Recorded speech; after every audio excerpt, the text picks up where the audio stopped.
Important matter for RRB STENO skill test. 633 words at the speed of 90 WPM. 5 seconds. Let us consider some facts about transport.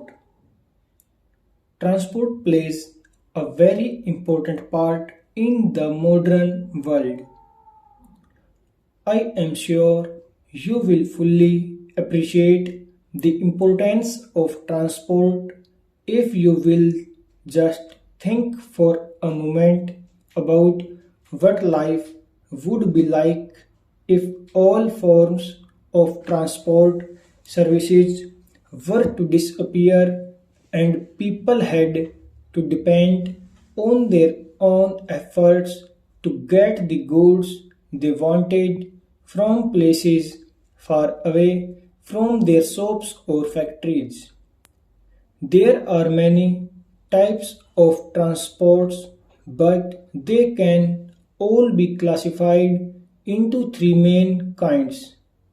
There is transport by land, by sea, and by air.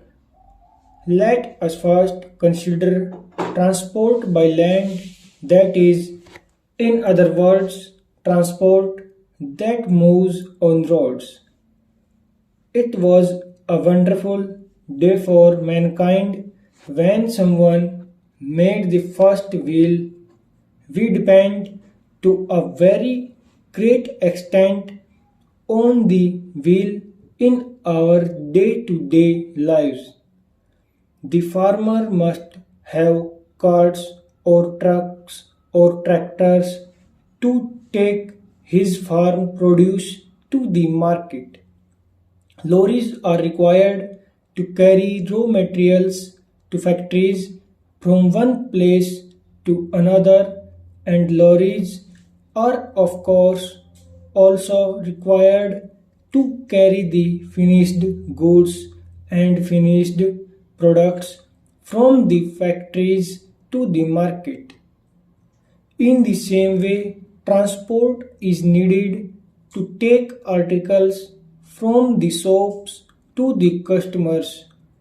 You will agree, therefore, that road transport is of very great importance in our everyday life and helps to make living comfortable and easier.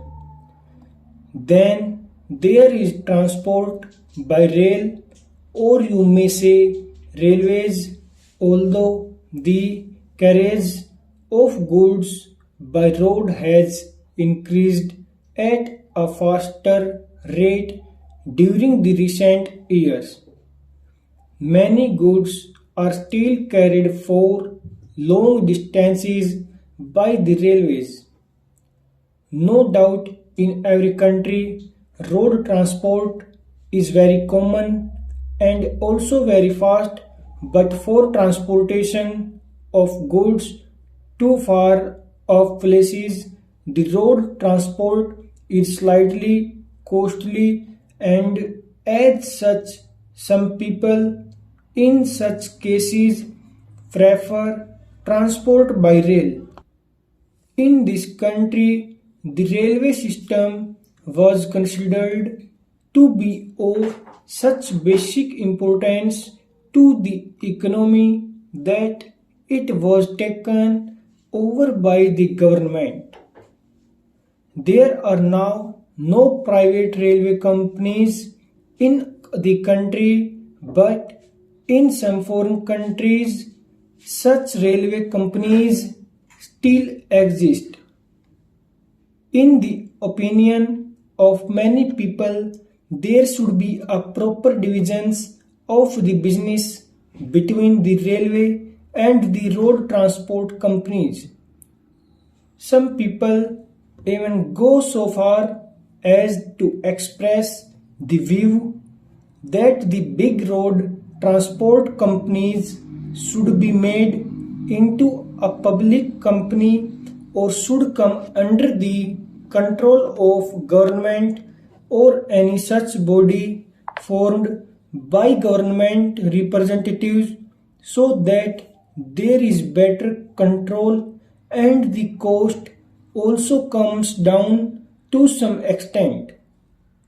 They believe that instead of having competition between the two forms of transport, it would be much better to have cooperation. This view is not accepted by certain other people who claim that it is the forces of competition that make organization efficient and prosperous.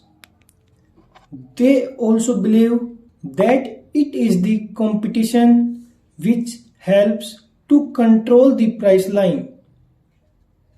They maintain that the road transport companies should be left free to compete with the railway and with each other.